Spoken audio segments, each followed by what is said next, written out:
Dans cette capsule vidéo, nous allons comparer des images à l'aide d'un graphique et nous allons aussi le faire à l'aide du tableau de variation, puisque c'est une des capacités que vous devez maîtriser en seconde. Donc pour ça, j'ai pris différents exemples. Nous allons donc, dans un premier temps, comparer les images de F200 et F de 300. Alors comparer, je vous rappelle que ça veut dire plus grand, enfin supérieur, inférieur ou égal.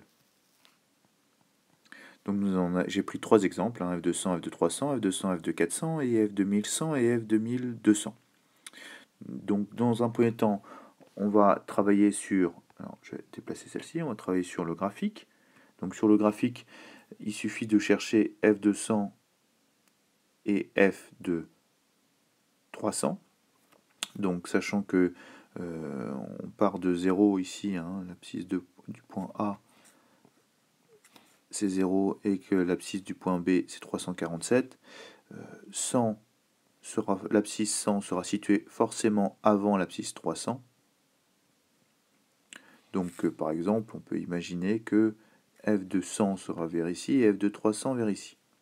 On n'a pas assez de précision sur le graphique pour placer précisément et avoir une valeur exacte, mais au moins ça peut nous permettre de voir que f de 100 est plus petit que f de 300. Alors sur le tableau de variation, je prends le tableau de variation, donc voilà, il va se placer devant, comme ceci. F200, alors on va placer F200, donc là aussi hein, on a les valeurs allant de 0 jusqu'à 1380 au niveau du temps écoulé. Donc 100 sera situé ici. Et donc F200 sera là, à peu près. 300 sera situé entre 100 et 347, donc F de 300 sera là. Donc on voit bien que F de 300 sera supérieur à F de 100.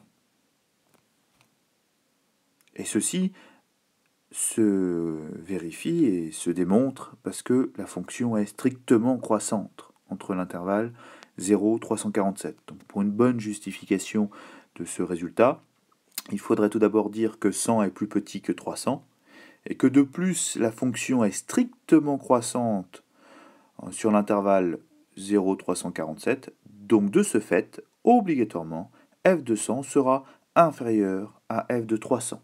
Voyons maintenant f de 100 et f de 400. Donc f de 100 ne change pas et f de 400 pourrait être situé par exemple à peu près ici. Alors là par contre,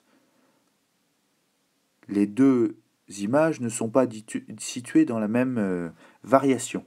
L'un est situé sur un intervalle où la fonction est croissante, f de 100, et l'autre est situé sur un intervalle où la fonction est décroissante. Donc là, on ne peut pas comparer. Donc je mets un point d'interrogation puisque on n'a pas assez de données pour pouvoir dire laquelle est supérieure ou inférieure à l'autre.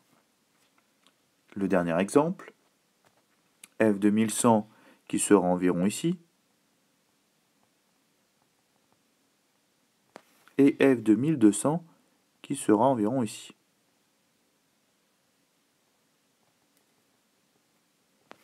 Alors là, on voit que f de 1100 sera supérieur à f de 1200.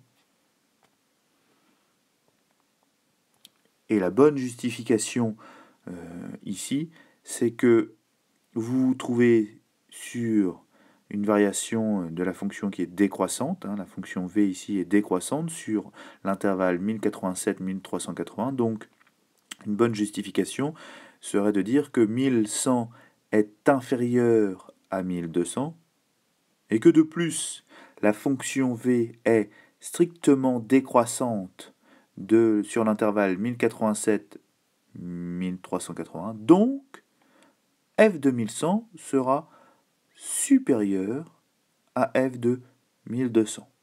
La justification est importante.